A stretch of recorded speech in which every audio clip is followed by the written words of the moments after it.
ஏன் அவ்வளோ கோவம் உங்களுக்கு ஆண் அஜித் மேல? இல்ல இந்த படத்தோட சாரி, ஒரு செருப்பால் அடிக்கிற மாரி இருக்கணும்னு சொன்னீங்க.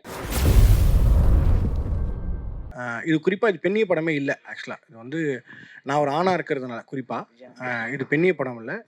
பெண் விடுதலை என்பது எல்லாருக்குமானது தான். ஸோ வந்து பெண் விடுதலை பற்றி இந்த படம் பேசல. நான் கண்டிப்பா பெண் விடுதலை என்பது பெண்ணுக்கானது. அது ஒரு பெண்ணை பெற்றுக்கொள்வாள். நான் ஒரு ஆணா அத பத்தி பேசணுன்ற அவசியம் இல்லன்னு நெனைக்கிறேன். இல்ல கற்புன்றலாம் நம்பிக்கையே இல்ல. அது வந்து அதுதான் ஓகேவா? நான் என்ன சொல்றேன்னா, ஏன் ஜென்டில் அப்படின்னு நான் சொல்றனாலே, நீங்க பெண் என்பவள் மென்மையானவள், அழகானவள், அப்புறம் வந்து பியூட்டிஃபுல் உமன் தான் சொல்றோம். ஆனா அவங்களுக்கு நம்ம ஜென்டில்னு சொல்ல மாட்றோம். ஆண் என்பவன் வீரமானவன், கம்பீரமானவன் சொல்றோம். ஆனா அவங்களுக்கு ஜென்டில்ன்ற வைக்கிறோம்ல. இந்த ஸ்பேஸ் தான் நான் பெர்ஸ்பெக்டிவ் சேஞ்சா இருக்கும்னு நான் நம்புறேன். ஸோ நீங்க படம் பார்த்துட்டு நீங்க தான் சொல்லணும் இது யார் ஜென்டில் உமன் அப்படின்றது. சார் அப்போட பேசும்போது லேடீஸ் அண்ட் ஜென்டில்மேன் தான் சொல்றாங்க. அதான் அது வந்து லேடீஸ் தான் ப்ரிஃபரன்ஸ் பண்ணுவாங்க. இல்ல நீங்க லேடீஸ்ன்றது சார், ஓகே ஒரு சார். கேள்வி மைக்கில் கேட்டுறேன் சார். இப்போ எல்லா இடத்துலையும் பேசும்போது பெண்களுக்கு தான் முன்னுரிமை அப்படின்னு சொல்லிட்டு சொல்கிறாங்க. எல்லா இடத்துலையும் அப்படி தான் இருக்குது.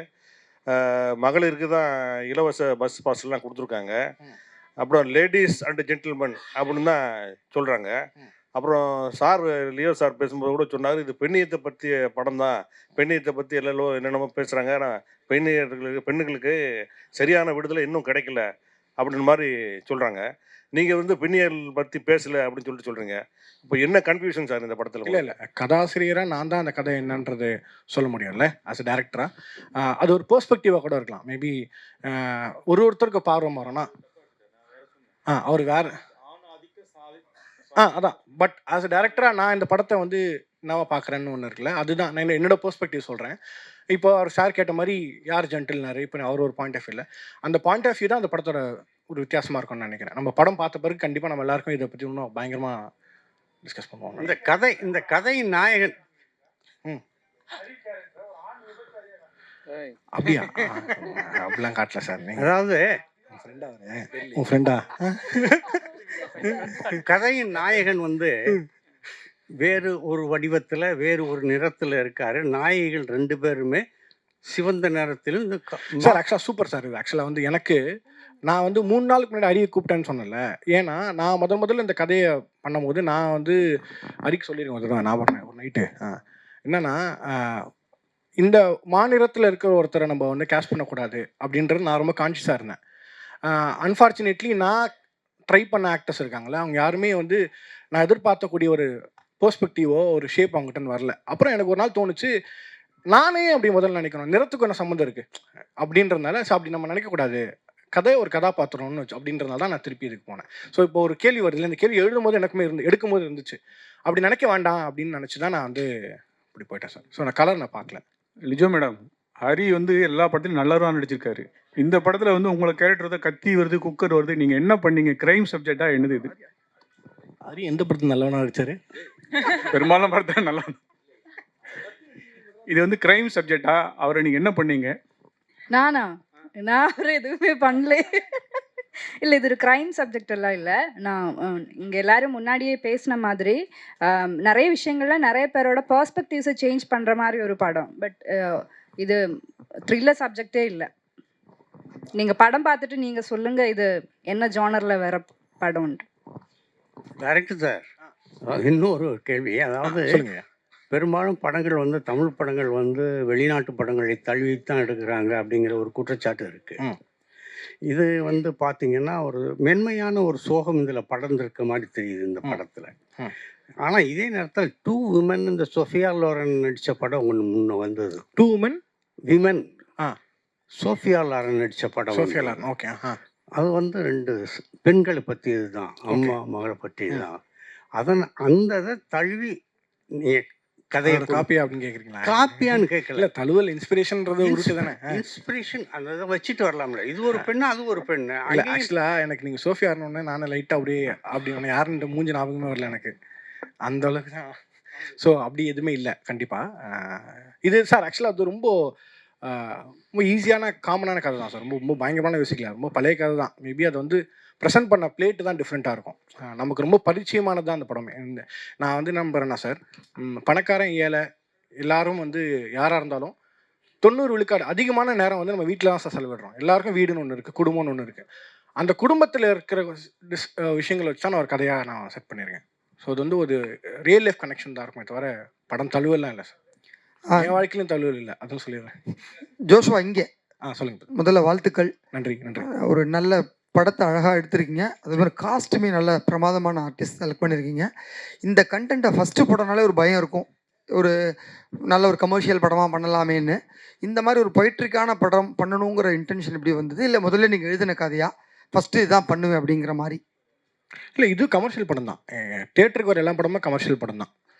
புரியுது. சில அந்த ஸ்பேஸை சொல்கிறேன். நிறைய பேர் கேட்பாங்களா, ஆர்ட்டோ சினிமாவே ஆர்ட் தான், அது ஆர்ட் சினிமா நார்மல் சினிமான்னு எனக்கு நம்பிக்கை இல்லை. ஓகே, இந்த படம் இப்படி தான் பண்ணணும்னு நான் திட்டமிட்டு தான் எடுத்தேன். எனக்கு இது கமர்ஷியல் எல்லாருக்குமே இது கமர்ஷியல் படம் தான். இது காமெடி இருக்குது, எல்லாமே நான் சொன்ன மாதிரி ஃபைட் இருக்காது, அந்த மாதிரிலாம் இருக்குது, அந்த மாதிரியான ஸ்பேஸ் இருக்காது.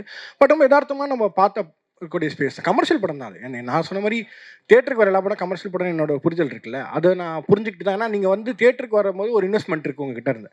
சினிமாக்களை மட்டும்தான் அந்த சினிமாவோட பியூட்டியாக தான் நான் நம்புகிறேன். ஏன்னா ஆர்ட் ஃபார்ம் எடுத்துக்கிட்டிங்கன்னா மியூசிக்கு, பெயிண்டிங், லிட்ரேச்சர் இது எல்லாமே வந்து படிக்கிறவங்களுக்கு முதலீடு தேவையில்லை. நீங்கள் மியூசிக்கை வந்து நார்மலாக ஃப்ரீயாக கேட்கலாம், ஆர்ட்டை வேடிக்கை பார்க்கலாம், லிட்ரேச்சரை நீங்கள் லைப்ரரியில் போய் ஃப்ரீயாக படிக்கலாம். பட் சினிமாவுக்கு மட்டும் உங்களோட இன்வெஸ்ட்மெண்ட்டுன்னு ஒன்று இருக்குது. அப்போ அந்த இன்வெஸ்ட்மெண்ட்டுக்கு ஒரு படம் இருக்குது, அது தியேட்டருக்கு கொண்டு வரணும்னா அதுக்கு வேல்யூபிளாக இருந்தால் தான் நாங்களே இது பண்ணுவோம்.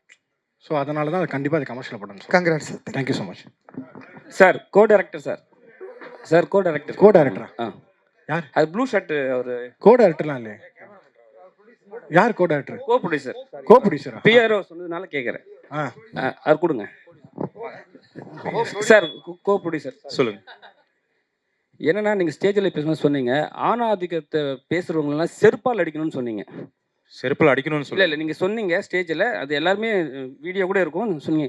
ஏன் அவ்வளோ கோவம் உங்களுக்கு ஆணாதிக்கத்து மேலே? இல்லை, இந்த படத்தோட சாரி, செருப்பால் அடிக்கிற மாதிரி இருக்கணும்னு சொன்னீங்க.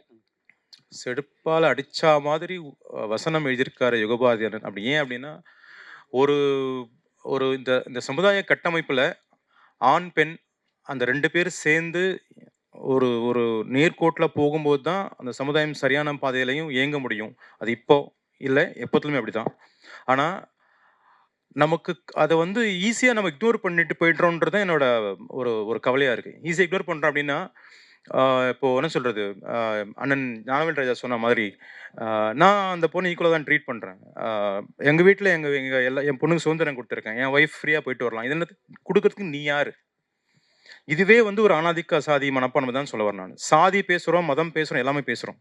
ஆனால் ஆணாதிக்கம் அப்படின்றது இந்த இடத்துல ஒரு சொன்ன மாதிரி ஆக்ட்ரஸ்ன்ற பேரை யூஸ் பண்ணுவோம், ஹீரோயினின்ற பேரை யூஸ் பண்ணுவாங்க. ஆக்சுவலாக ஹீரோயின்றவங்க சொல்லுவாங்க, ஆர்டிஸ்ட், காமன் ஆர்டிஸ்ட். அந்த சாதி அந்த அந்த ஆதிக்க மனப்பான்மை தான் வந்து ஒழிக்கணும்னு சொல்கிறோம். நான் இல்லையேன்னு சொல்லிட்டு நீங்களே நம்ம சொல்லிக்கலாம். ஆக்சுவலாக ஒவ்வொருத்தரும் சொல்லிக்கலாம். நான் அப்படி கிடையாதுங்க. ஒரு லேடி வந்தாங்கன்னா நான் சீட்டில் உட்காந்துன்னா உடனே நான் சீட்டை கொடுத்துருவேன், என் சீட்டை நான் கொடுத்துருவேன் அப்படின்னு சொல்கிறாங்க பார்த்தீங்களா? அது மாதிரி மனசு எல்லாருமே எனக்கு ஏற்கனவே உரித்தானது தான் வந்து இந்த சமுதாயத்தில் இருக்குது, அதை தான் நான் கொடுக்குறேன்னு சொல்கிறேன் பார்த்தீங்களா? அது தப்புன்னு சொல்ல வரேன் நான். இது வந்து எல்லாருக்குமான சமமான உலகம்.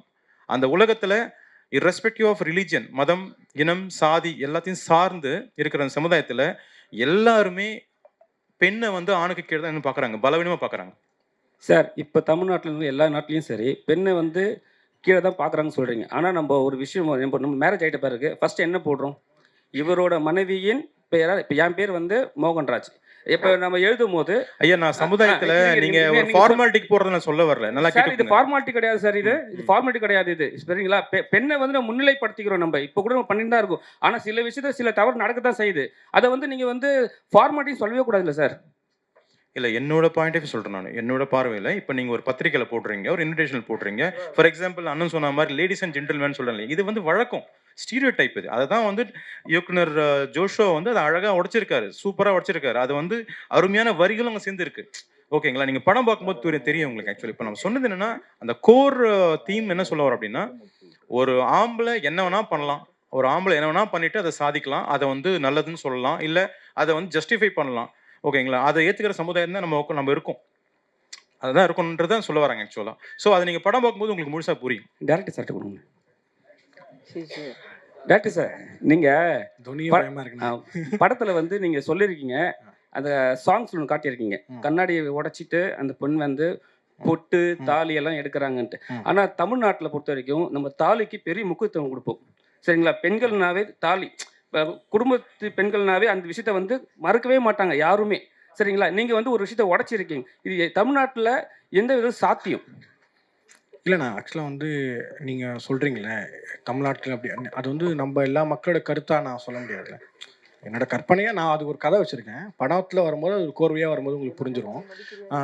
ஒட்டுமொத்த மக்கள் தமிழ்நாட்டு மக்களோட பிரதிநிதியை நம்ம என்னையும் நான் சொல்ல முடியாது, உங்களையும் சொல்ல முடியாதுல்ல. அது உங்களோட ஒரு கொஸ்டினாக நீங்கள் வைக்கிறீங்க. இது சினிமான்றதுனால நம்ம படத்தை பார்த்துட்டோன்னா அது இன்னும் கிளியராக டிஸ்கஸ் பண்ண முடியும் நான் நம்புகிறேன்.